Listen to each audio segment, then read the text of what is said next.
tea, Earl Grey, hot. Okay, welcome to the Picard maneuver. I'm Tim. And I'm Joel. the last episode of Star Trek Picard Season 1 is coming out in 2 days. And so we're going to talk about that. So we are going to do a quick recap of what happened in the first part of the episode, the previous episode. We're going to go over the next time shots. There's a clip that was released by Will Wheaton. We're going to go over that, and we're going to talk, go over some speculations, talk about what we think is going to happen at the, with sort of the end, the resolution of all the climax of what's going on Star Trek Picard.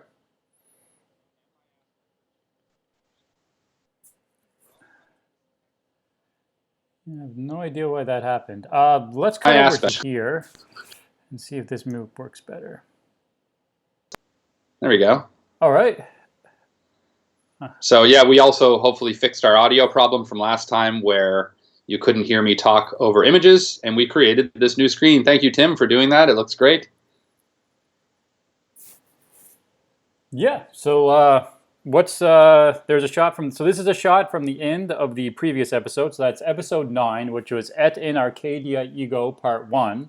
Part 2 is episode 10, the upcoming episode. Where were we? Yeah. And we've got, this is Sutra, so this is the android that lives on this planet. Yeah, she's, I guess, evil. She's certainly not friendly anyway, and she's always kind of doing evil things or acting.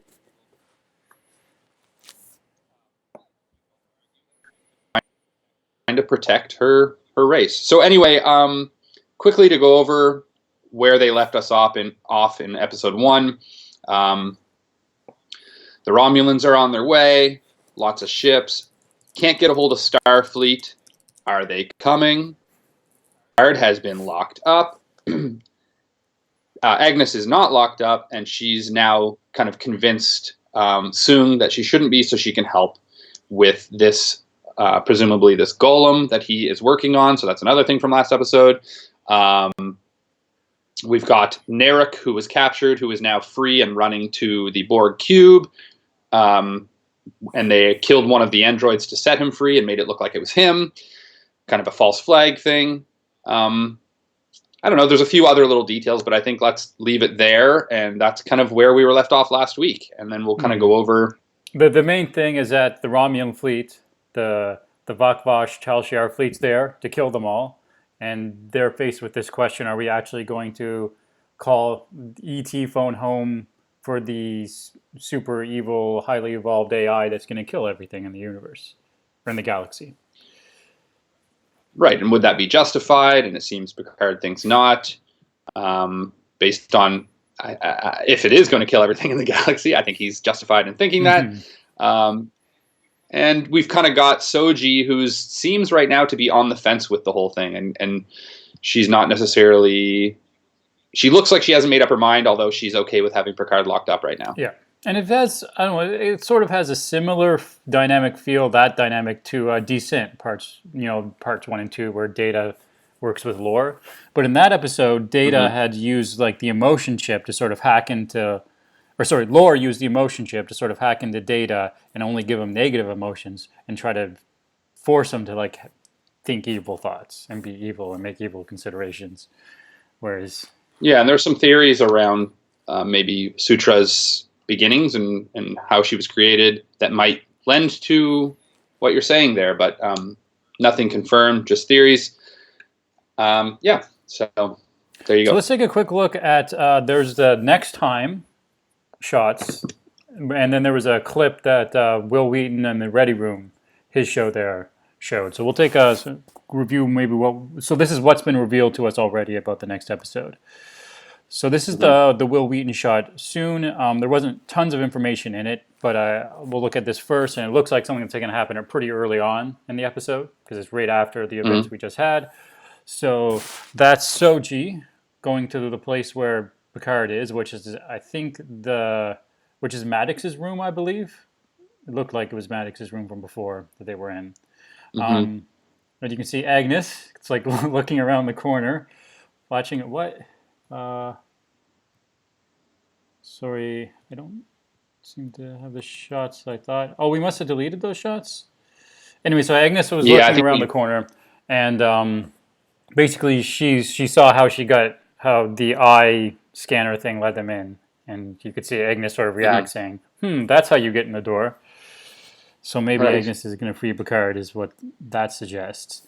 And then there's sort of a moment between the two of them talking where Soji tries to rationalize her decision, saying that you humans have never given us any choice on anything, which is not that convincing to the viewer because we haven't really seen much of that yet. I mean, we can infer there's the Right. one flashback with F8, remember? They were all kind of being dicks. All those people working with him at Utopia Planitia weren't being very nice to him. They were treating him kind of like the help. Hmm. So we're extrapolating sort of a social dynamic, not really experiencing one. Because our experience with synths or androids at this point is still mostly through Data, right? And his interactions on Star Trek: The Next Generation. Yeah, nobody's acting very data-like in these shows and these episodes. In this case, I think Soji's being really influenced by Sutra and Sutra's fear of what's going to happen, and saying, and also, to be honest, I think they're trying to play it up this way, that the synth that was just killed by Narek Mm-hmm. is also trying to show, yes, humanoids don't respect synths. So I think this impacted Soji to a point where she's like, maybe that's the thing that kind of swayed her to say, yeah, Picard should be locked up. We can't trust organics, is what she called them. Mm-hmm. And I think, of course, from Soji's perspective, she's still gone through all this sort of trauma and uncertainty, and she's finally got this home that she wants to belong in. And part of Hmm. belonging there is sort of rejecting the organics. We haven't really seen any interaction between Soji and the other androids, or Soji and what it would be like on this planet, this sort of settlement that's all synths, and whether there's sort of like a synth culture she identifies with, and like we haven't seen any of that. So we haven't seen her sort of saying, "Oh, this is like my home now" at all. So that hasn't really been developed. I guess there wasn't time. She hasn't been there very long, Yeah. so that's also probably a reason for that. But so yeah, so that's the kind of the Will Wheaton, what's happening next week. So Picard does say, maybe you already mentioned this, but don't be what the Romulans think you are. Don't be the monster the Romulans Mm-hmm. think you are. And she's like, "You never gave us a choice." And he says, "That's," he says something about that's a failure of imagination. Yeah, I guess. So I guess use your imagination, Soji, and think of a way that we would all get along. I don't know. Yeah, she doesn't know either. Mm. All right, so this is a So shot from the previous episode that I think a lot of speculation is going on around. So that's Dr. Soong, Dr. Alton and Diego Soong, who we had met before, but was around, which I think would be a little young, because I think Data was younger than Brent Spiner. Remember I mentioned that before? That Data, at least since, but yeah, Data's age, I guess, would be since activation, and he was deactivated for a time. So actually, he should be quite a bit older. So I guess this version of Dr. Soong, I hadn't thought of that before this moment. If you go back and do the math, he's probably like 100 years old or something, which mm. fits the way he's thinking right now, which is focusing on this thing. What's that? What is that? Well, that is a gelatin man. No, this is supposed to be some kind of a golem he's working on. She calls it a golem. Agnes, she says, "Oh, you have a golem," but basically, it's just a kind of an empty body ready to have someone's consciousness put into it. At least that's the plan. That's what he's working on. In the scene where he talks about it, he talks about his own mortality. And we also know that Picard is suffering from something that will eventually kill him. So there's been some theories. Is this golem going to be for Picard? Is this golem going to be for Soong? What's it going to be used for? I have my own thoughts on that. And I think some other people are thinking this too. Hmm. I think, should I share that now, Well, like I said, Tim? we What do were you talking think? right away. We were talking about the possibility of Picard because that seemed to be what they were sort of suggesting in the last episode. It does seem like curious that he doesn't. We don't have an image of what this android looks like. So presumably, when the brain is downloaded into it, it's going to reshape and look like something that fits. I'm assuming that's how it'll happen. And I think it kind of reminds me of when Data created Lull, and he kind of had this like basically humanoid shape, but it non-specific, yeah. So it could be anyone, and I think it's kind of cool that they're doing this because it gives us as a viewers a chance to try to figure out what's going to happen with this thing. Maybe it will be like some of the other stuff in this series, and they'll just throw it away. You'll just see in a scene it just gets blown up, and Soong's like, no. So no, but what was your theory? What were you thinking? So yeah, I thought the fans, myself. Well, I'm just going to talk for myself. I would really love to see in some way Data brought back. Now, we had our theories on how he might be brought back through a hologram or some other way. What would be interesting is if Soong himself was deciding, okay, I want to use this golem to put my own consciousness in, which means a couple things. One, the golem would end up looking just like Soong, which then in turn means it looks just like Data, or at least like an older Data. And we don't know what it would mean for... So there's kind of two theories, because one is if Soong put himself into the golem, then it would kind of be like an android version of Soong, which kind of would be Data. The other theory is that in doing that, with the consciousness, they I think it was episode 1 or 2 where they talked about how all they need is one neuron from Data's positronic net, and they can recreate also his memories and who he is. Roughly, they weren't super clear, but fractal something. Yeah, so maybe in some ways, if they find out, okay, Soong can't completely transfer his consciousness into this thing, often one way a person feels like they're continuing their life on is if they create a child. So maybe in this way, Agnes says, we can't put your consciousness in there, but we can bring Data back in this thing. And then you're kind of living on through Data. So maybe that's also a way where they bring Data back. So either way, I think it would be funny because I said if Soong transferred his consciousness into this thing, then you'd almost have a Data, but that's a little more quirky and has emotions, and right. So it would be like a mix of Soong and Data, I guess. Okay, that to me, and in a way to keep Brent Spiner in the show. Perhaps there you go. I think that makes more sense. I think that makes more sense than Picard at this point. I do too. I think that's a really complicated way to get around just having Brent Spiner there, whereas just there's another son, his name's Alton. We can call him Dr. Soong, and he's the same age as Brent Spiner is. That's pretty straightforward. One thing. So you think that's how they're keeping Brent Spiner in the show, and they're just going to keep it simple like that? I don't think they're going to keep him in the show. I think he's probably going to die, not because anything to do with this golem thing, but because in the general rules of Star Trek narratives, he's a character who's sort of shown some betrayal to humanity because he's willing to work with the androids and trade of being able to download his brain into an android. So I think he has to be killed just because of that, because that's usually how stories go. Like he's that character. We've seen characters like that before, and they always die. And I think he's probably going to be killed by Sutra because she's the type of person who would start killing humans, and that would just because. Well, she's also kind of like his creation, or like something he worked on. Yeah, well, that was the thing that I think was missed about the way they killed Maddox off in the randomly in Space Vegas and then Agnes letting him die, is that I really like that sort of Nietzschean idea of the created killing his creator as part of its... That would be more interesting imagery to me, perhaps, or there's some way that... or some sacrifice of the creator to move forward. Because Soong isn't really their creator, although he's sort of the role of the Maddox father. Yeah, he's played some role in it. And like I said, I think maybe the reason Maddox died is because they wanted to give Brent Spiner the role that Maddox should have had on this planet. I still think they both could have coexisted. I feel like definitely Maddox, like them killing him off. Oh, and Mac Miller just made a comment there. Oh, we got a few people watching. That Picard probably wouldn't allow himself to become a synth like that. He seemed like he'd prefer to accept death and sort of live on inauthentically. Yeah, honestly, I feel like probably the least likely thing to happen... No, sorry, not the least likely, but out of the theories that have been presented, the least likely is that Picard becomes this golem. Because honestly, having a synth Picard just would completely change the dynamic of the show, of the character Picard. So I just really don't think they'd go for and I that. feel like they're almost too suggesting it in the way they set up part one. That I think it's a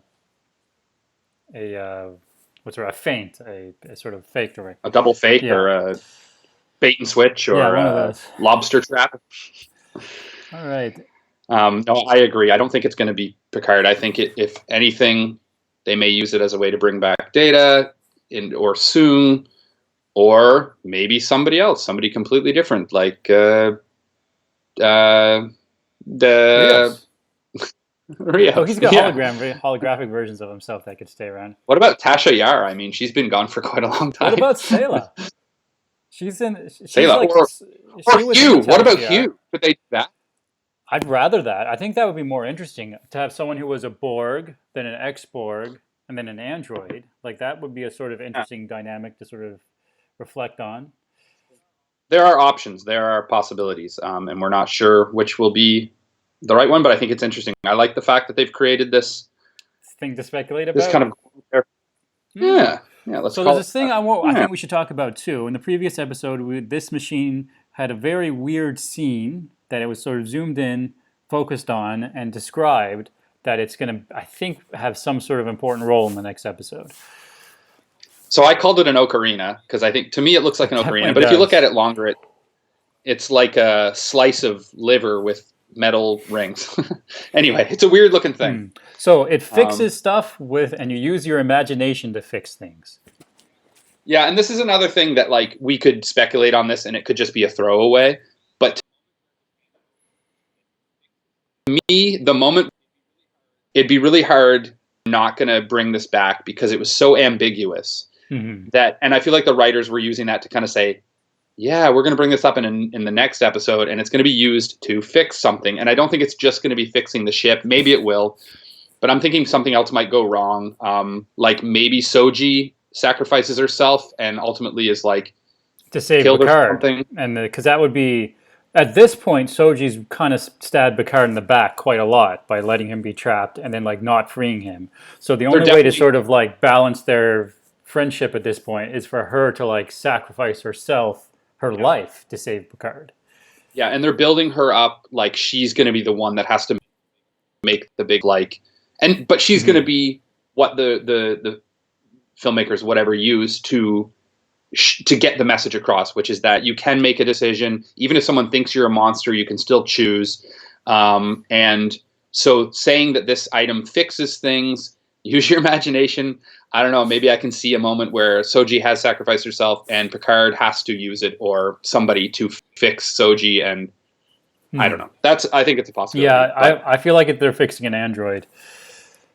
It may also just fix the ship. Maybe there's a little hole in the ship, or it fixes, maybe it's the Borg cube or something. Anyway, it's a weird item, and I thought it was placed in the episode strategically because it was so weird. It stood out as like, what are they doing with this? All right, the next shot I have is of Narek running towards the Borg cube in the last episode. This is the last shot I have from the previous episode.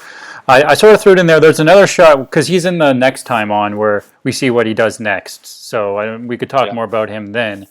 But I just thought, I always thought this was sort of like a funny, interesting scene of him just sort of running towards the Borg cube. It looks a little bit like a Monty Python moment. Like it looks like when you have a really wide shot of someone running, it always kind of comes across a little bit humorous. Yeah, there's a really famous scene in Lawrence of Arabia where the guy who's going to be his friend comes out of the desert in this really long wide shot scene. Anyway. Yeah.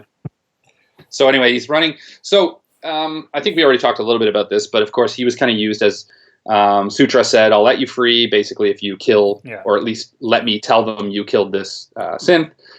And so she lets him free, and here he goes running. So we didn't know what he was doing in this episode. We just know he's running to the Borg cube. You're going to kind of speculate, like, what would he do at the Borg cube? I think probably he has some kind of, like, safe room there or something that he can go grab some special item that fixes things. He's got to do something because he's going towards the Borg cube. The shot we have from him in the next time, he's at the La Sarina, which isn't that far from the Borg cube anyway. So, but presumably he picks up something at the Borg cube. He went there for something. I don't think he's got many friends there right now. I would agree. I don't think it's a friendly place for him, but I think because he lived on the cube He for a knows while about it. and was working in it, I think he knows about it quite well. So he can, do what he needs to do there. Yeah. So So we've what's got a series of shots. Actually, why don't we talk? We could talk about that right now since we were just there. So in the next time on Star Trek, we see a shot of Rios and Rafi, and Rios is like, "What are you doing here?" Mhm. And then Narek is like, and he says, "I'm only here to save. here to fight, bro. I'm only here to save the universe," or something Yeah. along that So line. okay, I don't think you really agreed with me on this one, but I felt like in that moment they were trying to show Narek as if he was going to now switch sides again, or at least pretend to, and be like, "I'm going to help, and we need to like make this work, Make what work? and try to." Um, and this is the question, right? Like, because it's kind of ambiguous. If he's fighting to save the universe from AI that's going to kill them all, or is he going to fight to try to save the universe through help bring a peace between AI and humanoids, or Well, right now, what do they I call don't know. I don't know how much he knows, how much he inferred, or he actually straight up learned from Sutra. But the problem that's going on right now back in the little town is they're thinking of creating this this thing to call the evil AI. the So ET phone home device? yeah, so his ultimate goal is to stop that from happening. So he's maybe like, hey, Picard. I don't know if he because he seemed to run away pretty fast, so I don't think he knows about all that stuff and Picard being captured. But if he did, he could say something along the line is, they've captured Picard, they're going to do this device that's going to kill everything in the universe. We have to stop the synths. And that would be Mhm. something that Rios would consider would be a good thing to do, would save everyone in the universe. And Yeah, so at I least guess save Picard.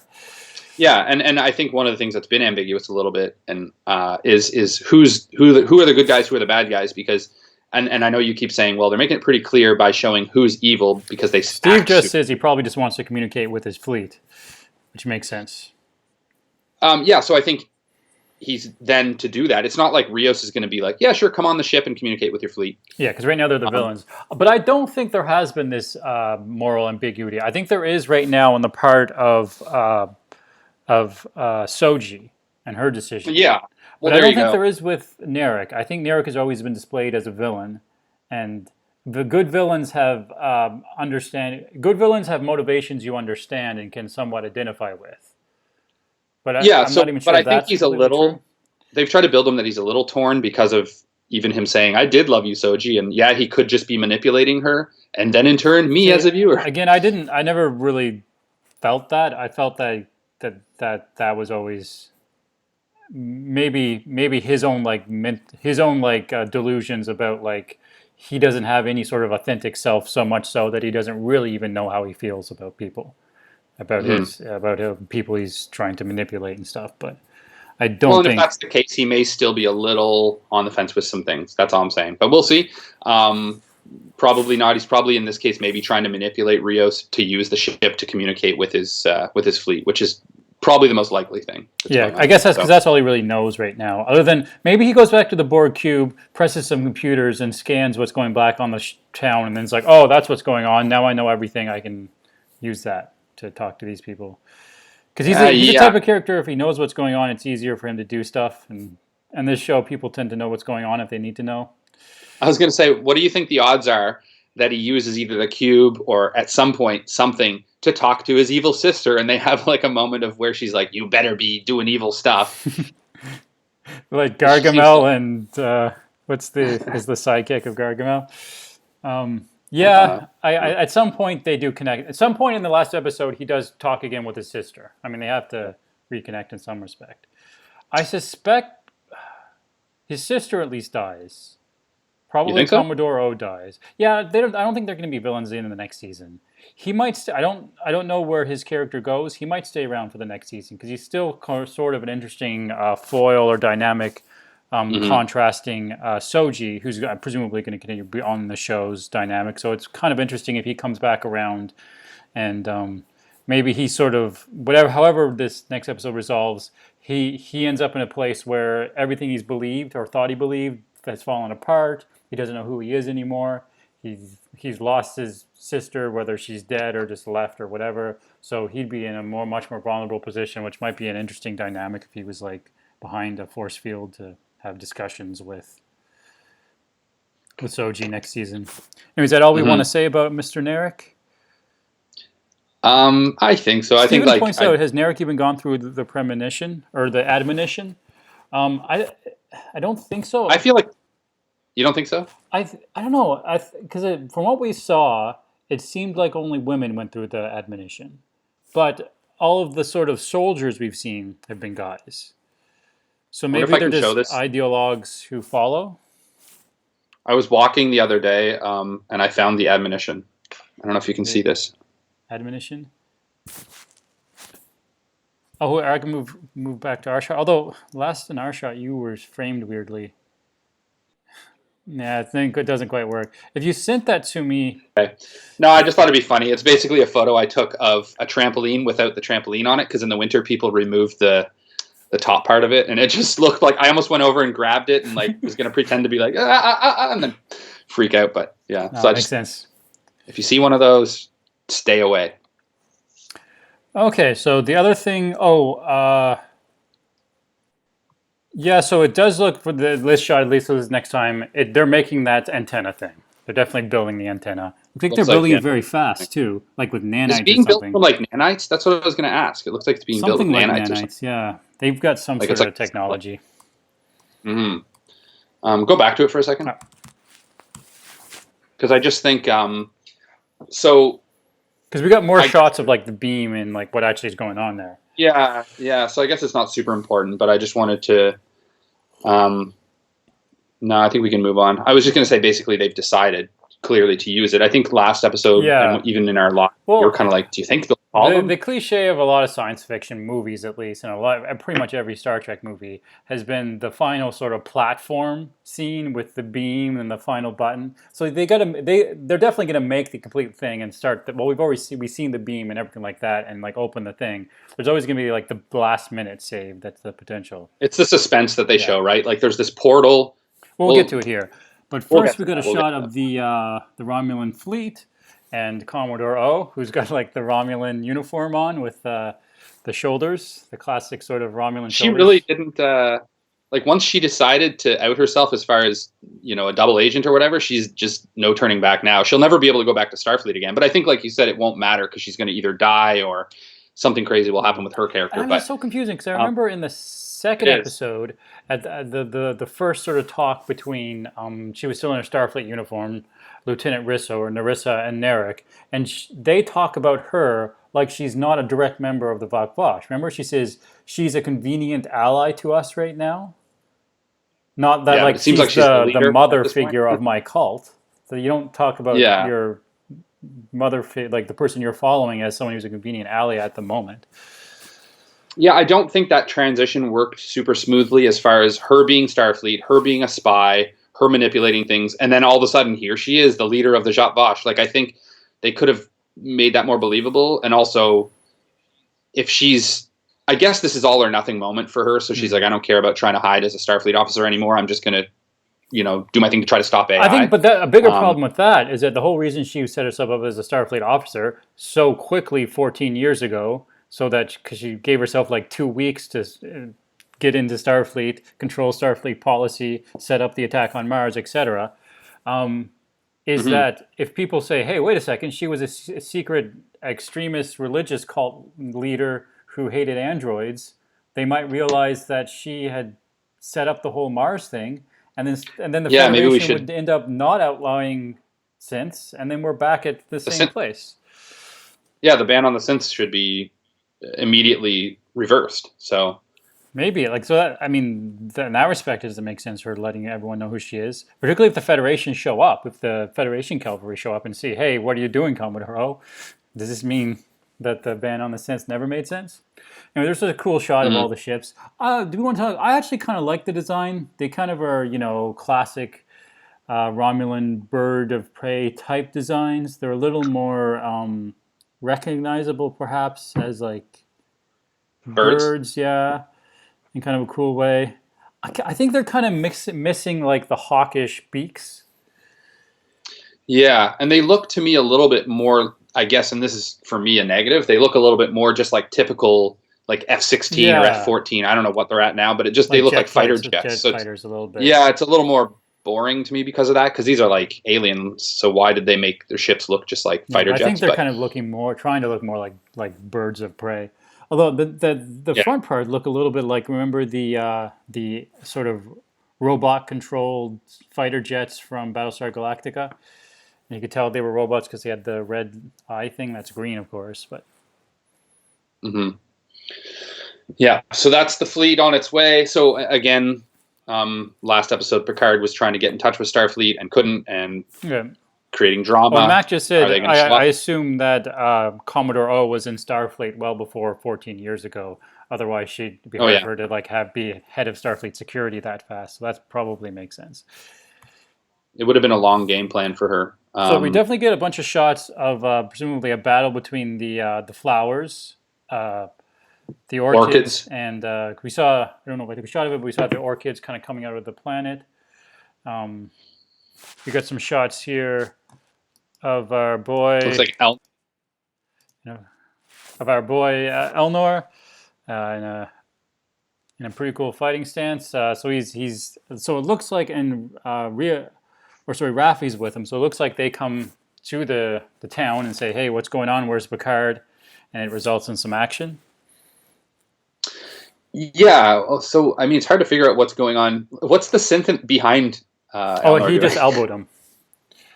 Oh, okay. So that makes sense then. So he's elbowing this guy. He's about to hit the guy in front of him, the synth in front of him. So yeah, they're coming out to bust out So, but presumably, Picard. I'm if assuming. these synths are as strong as Data was, Data wouldn't an elbow wouldn't slow Data down. Yeah, but he's got a sword and train. Yeah, he's got a sword too. He takes a sword out. That's going to change some stuff.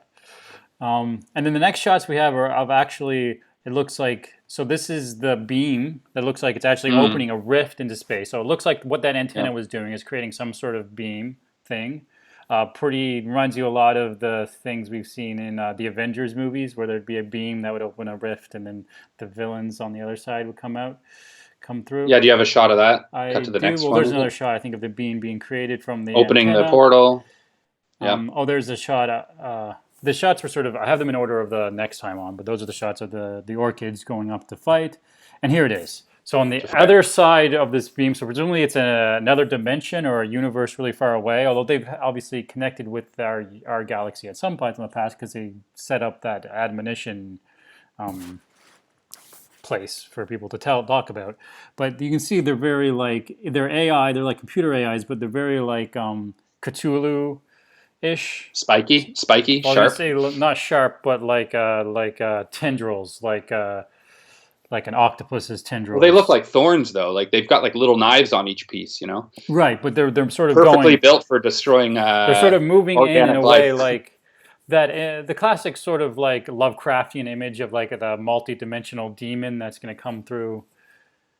That's what I'm Yeah, sort of getting from that shot, is what I'm sure. saying. Yeah, and I guess what this shows me, because we had talked about this AI being and how potentially maybe it's not as evil as everyone thinks it is, and it's going to come and kind of judge everyone in some way and try to like, you know, maybe its approach won't just be to like show up and be super evil. It looks in this case like that's not No, that happening. definitely. So to me, that would be a way more interesting sort of story. There's a few examples I could think of, but basically, if this sort of big godlike villain ends up being not evil, but sort of beyond morality in a way, and is Yeah, just like doesn't sort of make the decision one way or the other in the way that either side was assuming. I think you're right. That would have been much more interesting sort of would have been resolution for it. interesting. Yeah, because in Star Trek they've never necessarily painted somebody as just good or evil. Like we talked in one of our episodes about the crystalline entity was a great example of something that seemed really evil, but was just some form of living creature trying to survive. So I don't think they're playing that up in this No, situation. that's It's pretty surrounded demonic. by red light and sharp little knives everywhere, and yeah, it's pretty scary looking. Yeah, So like I said, it's definitely like a Lovecraftian demon. Steven says looks like centipedes, a little bit there. yeah, so maybe But the those way are each they were individuals. definitely moving like octopus cephalopod tendrils or whatever. Yeah, and of course, in this image, like we don't see any images, sorry, of it fully in our And we may never. I get the sense galaxy. that this is sort of a shot we see when it's like, are they going to be able to close it in time? Because they've already opened it, obviously. Yeah, that's what I And was gonna say. I was gonna say I think they're just gonna show it getting closer and closer, and everyone's like freaking out, like, "Oh my goodness, they're almost here!" And then they're gonna have to find a way to close it before that happens. So that's my. I don't think it's ever gonna make it to their part of the universe. yeah. And I've only got one more screenshot here. And it's just sort of the last shot of the next time on it. And it's, Oh, she just made the same face I just yeah. made. I went. And so it's like I going, didn't show that. no. Yeah. So presumably she's not happy about something. No. And I believe like the lines over, I think a lot of the lines we heard were some of the stuff Picard was saying in the Will Wheaton Ready Room scene. But basically like, you have the freedom to make the choice. Like you have the Well, and in this imagination. image too, she looks like she's looking at some form of screen. We're seeing a reflection, and I think I can see all the Romulan warbirds. I think that's what we're seeing to the left, and then on the right, it almost looks like Borgish images. Oh But yeah, because she's some sort of computer screen and she sees all the Romulans coming. I don't know. To me, it just looks like a mappy-ish thing. But yeah, but that's a good point. Remember how we were talking about the sort of events of the start of the previous episode where the Borg cube just showed up and didn't really do anything except for crash on the planet, and it was just like presumably they're there for a reason. And then we just had that quick scene where everyone's like, "Oh, we got to run and tell all the androids what's going on, but let's run over to the Borg cube first and just say, hey, what's up, 7 of 9? What happened to Hugh?" So mm, presumably the Borg cube are going to do something there. They look pretty I would They look pretty agree. convincingly crashed on the planet. Like it doesn't look like the Borg cube is getting back up. It fixes things. Don't forget about our ocarina. So I just think that I think you're right. Maybe Starfleet for some reason doesn't show up, and the Borg cube has to fight back against the Romulan fleet. What would I guess the question in this moment though is what is Soji yelling no about? What is Is it she the seeing Romulans happening that she attacking? doesn't want? Is it the rift being opened? Is something else happening?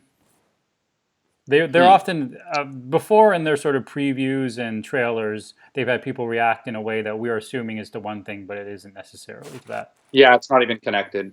The only reason why I think it's somehow related to the Romulans attacking You and can see it whatever, there. like all these squares on the right. Yeah, it's because you can see it overlap. Although, when you grabbed the screenshot, was it cross dissolving? Because maybe we grabbed a screenshot where it just cross dissolved from the last No, I image. don't think so. But it could have been. It was very fast. It was like a not very. It was very fast, quick shots. So, lastly, I think what this makes me feel about Soji is that she did have a change of heart, at least in this moment, because I feel like she's not yelling no because they've stopped AI. I think she's yelling no because of the conflict, because of this is going forward. I think she's maybe regretting her decision to. Um, Yeah, so I think what we know about her so far, it seems pretty likely that she doesn't actually want to kill everybody in the galaxy. So she's going to right. be against that.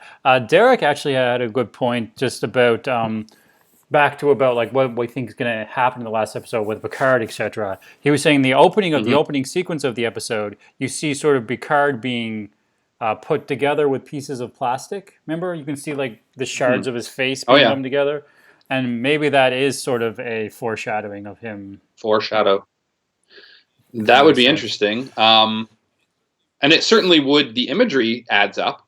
I just wonder again. For me, I feel like so. Let's go with that theory and say so. The end of this, Picard somehow is then transferred into an AI, or he becomes an android himself. What does that mean for the rest of the series? What does that mean for next season? Hmm. Do we just ignore it? Is it one of those things where he becomes an android, but then the audience is just left to be like, no, he's normal now. Just kind of ignore the fact that he's an android, and we don't talk about it, or Yeah, what? that's weird. I think there's a bigger question of what does this what, and this may have more to do with whether CBS All Access survives the streaming wars, etc. But what is the long-term plan for Star Trek Picard?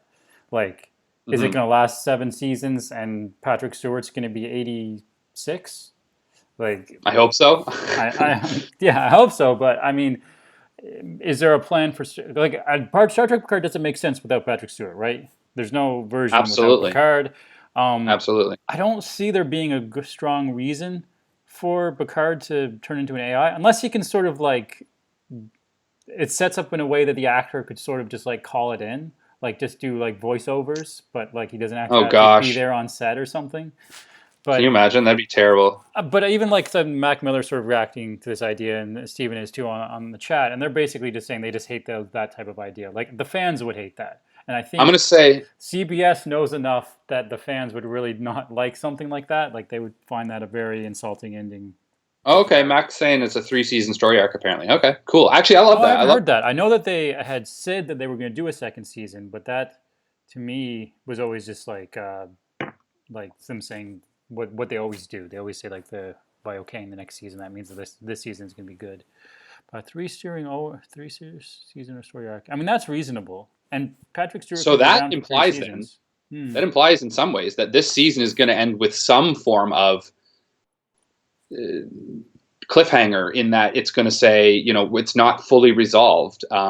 There's things that we're going to pick up next season. Usually, if it's a 3-season story arc, that's how that goes. Hmm. So I I really don't think hope it would have anything to do the with thing the that isn't AI. I mean, this is probably something we're going to talk about after the next episode, what we think is going to happen in the next season. But I really hope it Yeah. doesn't sort of we don't keep the evil AI around, and it's just like No, I don't think that will be. they're the villains that anyone could like. They're still trying to summon them and stuff like that. To me, is an interesting long-term I think story. the main villain carryover will still be the Romulans, the Zhat Vash. I think probably then with the 3-season story arc, we probably will keep Commodore O, or to some form, or in some way we'll keep her. Like she's going to be like, oh, I failed my mission, but I'm going to go into hiding now and pull strings from behind the curtain. That to me feels even more like Gargamel. I hope not. I'd like to see a different story arc. No, well, we'll see. And I mean, because I've been in self-isolation or whatever you want to call it, social distancing, I've been watching a lot of TNG, and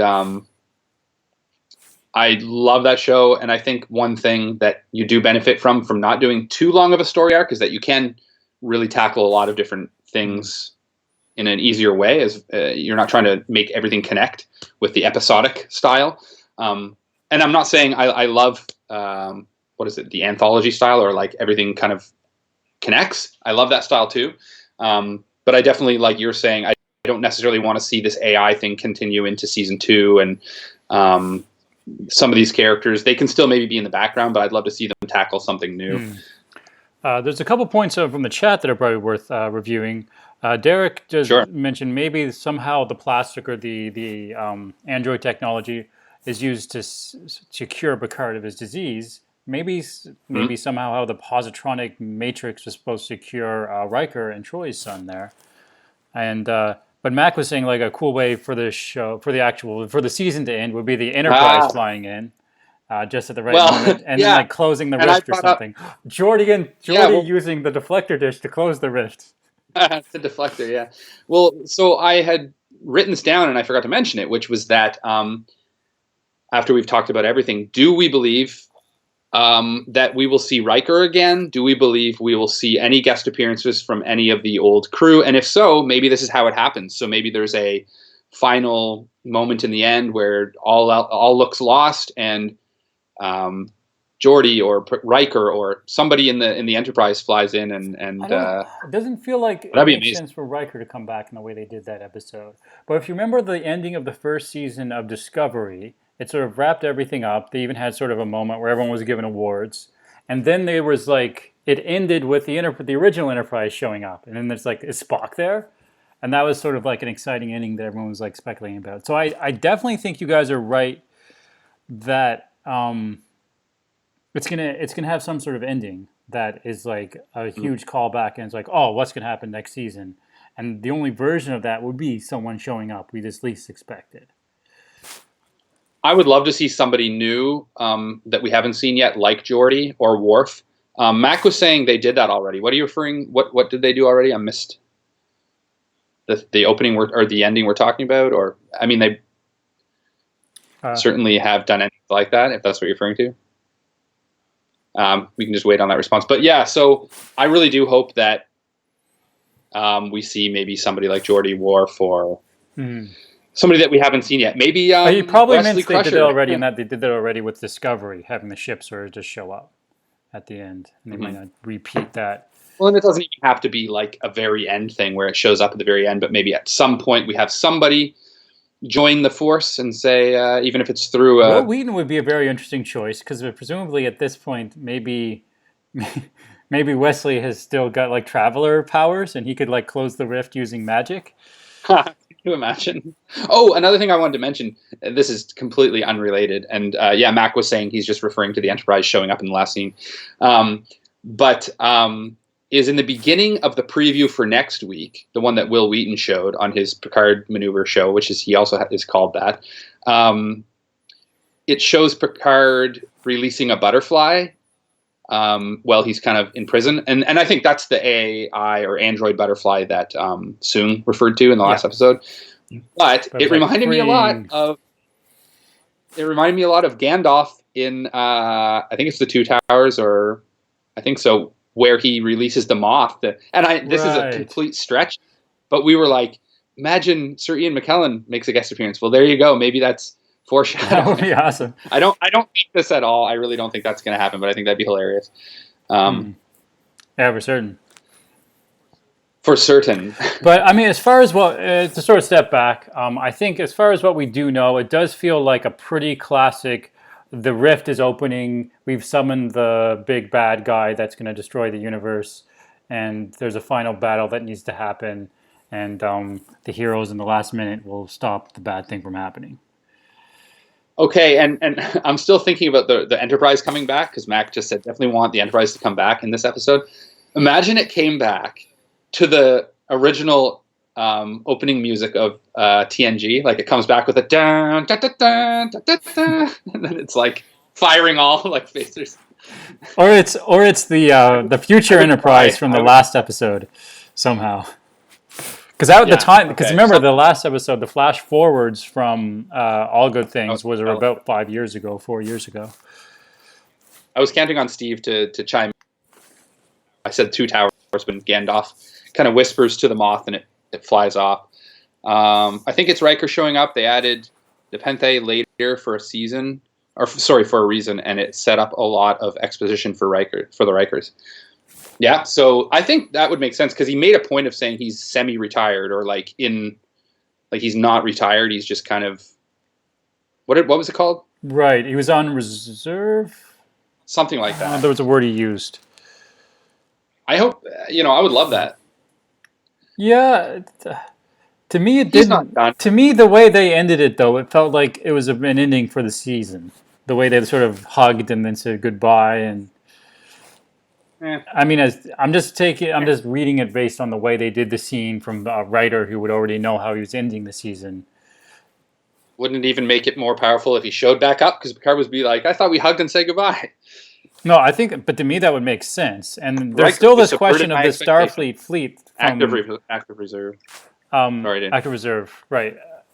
There's still this question of this the Starfleet fleet from Deep Space 12 that's going to show up. And the Enterprise the Enterprise D, or not the Enterprise D, but the Enterprise E could still be around. Yeah. Because remember, last we saw, presumably Riker ended up on the Titan, right? So if he does show up, he'd be on his own ship, the Titan? Not necessarily. No, because presumably he's on reserve. He's no longer the captain of that ship. Do we know where has the Enterprise been? Who's piloting? We don't know anything about that. I think in the comic books, Data was the captain of it, but that was a completely different narrative. Yeah, no, it's clearly not what's going on here. So I think, is that, Derek, are you saying Riker said he'd come back if important? I'm assuming that's what he's saying. Yeah, absolutely. And this is very important. Why wouldn't Riker show up to help save the day and help Picard? Like, this is the moment. Steven just says every time they get pickled, someone from an earlier in the show shows up. Seven did that time. Yeah, well, I don't necessarily think Riker's going to show up and save the day, but I think he might just show up and be a part of the battle. It'd be nice to ground it in something. I mean, and there's so many. If there's an entire fleet of ships coming, there's so many people who could show up. It could be someone we least suspect. It could be someone from Deep Space Nine. It could be, that's true. It could be O'Brien. It could be Janeway. Yeah. But O'Brien would be great. O'Brien would be pretty great. Yeah. I don't know. Who else? One of the episodes I watched on TNG last night was the one with oh gosh, what's his name? We referenced him when we're going to do another guest stars episode too, but we referenced him when we did the guest stars episode as how like great of a character actor he is and how interesting his character was. Where he comes and pretends to be from the future and starts stealing stuff. Max Headroom guy. Yeah, what's his character name? It's like a very interesting. Rasputin. Berlingoff Rasputin. Yeah. That episode. So I don't remember why I was bringing that up, but yeah, not really a lot of reason for him to great show episode. up. Oh, no, never mind. I forgot again. No, it's gone. It's gone. Oh, fair enough. All right. Well, that's. I think we've talked about our kind of ideas, our predictions. You guys have shared some of yours with us. Oh, Cisco. Yeah, that would be interesting. He just shows up saying, Jaco! So maybe Cisco and Wesley both show up from their like other dimensions and help like a bunch of rifts open. And Q. They all show up. They just and all it becomes show up. more of like a Marvel Universe final battle. That'd be interesting. You just hear like Mon Capitaine, and then he like shows up and just does the. Here, let me see. Did he ever do the snap? Didn't he do the snap sometimes? Yeah, he did the snap, and then they used the same sort of star effect that they did when the ship warped away. Yeah, but like, so that was totally copied from the Avengers or whatever from Q. No, the Starlin. It was from the Starlin comic book, which I don't know when the Infinity War. So Q totally. I think it was the early '90s. Was the main Infinity War like arc when that particular thing happened? I don't know. Q is a possibility. That's what Mac's saying. It would be interesting. Q is definitely someone who, in a pinch, would come through. Very helpful. Yeah, that would be awesome. It's weird. It'd be a weird resolution. Well, it's almost it would be very Deus Ex Machina, right? Like God from the machine showing up and like saving the day. Although I like stuff like that if done in a clever way. Well, and I don't think Q would ever show up and just immediately save the day. I think he'd like say something really snarky first. Yeah, and then like. All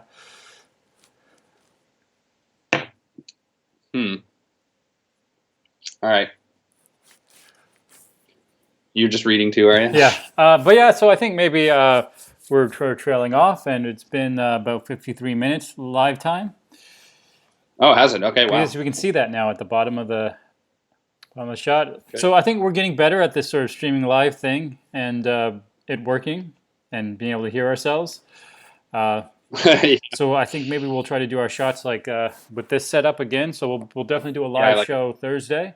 So it's just I guess because you can start watching in the morning. So it's like just like one day almost before the final. Yeah, episode. We talked about.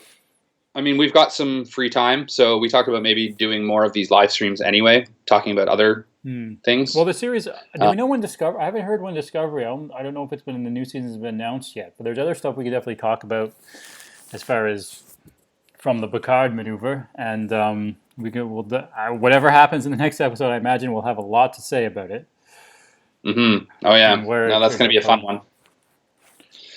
That's going to be a fun one. I can't believe it's already almost the end of season 1. That's crazy. I remember us getting together and deciding that we wanted to do this YouTube channel. And well, it's been 10 weeks. They've done it very fast. Like they've done it on point. Yeah. So almost there. All right. Well, yeah. In the chat, they're still talking about Q and how Q was city. They were still on trial. Mm-hmm. So you think he would show up and be like? I think it's much more likely that this story basically resolves itself. They close the rift. They probably kill Commodore and most of the Romulans, and there's the Cavalry saves the day. And then, in a similar way to the Discovery thing, where they resolve it, then they start like, okay, now what? And then everyone's on the La Serena, his like new crew, and maybe Riker's there like saying, "This is a nice little ship." And then like, all right, well, time to go home. And then they like start to warp home, and then suddenly they see the QNet. And they're like, what's that? And they're like, it's the QNet. And then you don't even see DeLacy. You just like hear him say something about Mon Capitan. And then that's how it would happen, I'm guessing. I would agree. Or say something about the trial. Like, I know an ending that you would love, Tim. What's that? For this season. So everything's, they close the portal. They kill off the Romulans. Everyone's safe on the planet. And it cuts to Narek and his sister in one of their little evil moments being like, we're not done yet. And then it ends. Right? Wouldn't you love that? like Gargamel? Yeah, exactly. This time they got away. And they won't get away next time. So, yeah. Okay. Well, thanks for watching. Leave your comments about our hats below. Like, subscribe, dance, pretend. And hopefully everyone's doing well. Hopefully everyone's staying occupied and staying positive during this time. And we'll just keep doing our streams. Yeah, because we finally kind of figured out the live stream format, I think, a little bit better, which is awesome. I'm excited about it. Thanks to Tim for all the hard work. And if anyone can read the Klingon above us right now, you get a prize. But don't try too hard. Yeah, it's nothing to read. All right, well, see you later, everybody. Let's wrap it up. So thanks for watching. Yeah. And as always, I hope you stayed. Oh, wait. I hope, as always, we kept you engaged.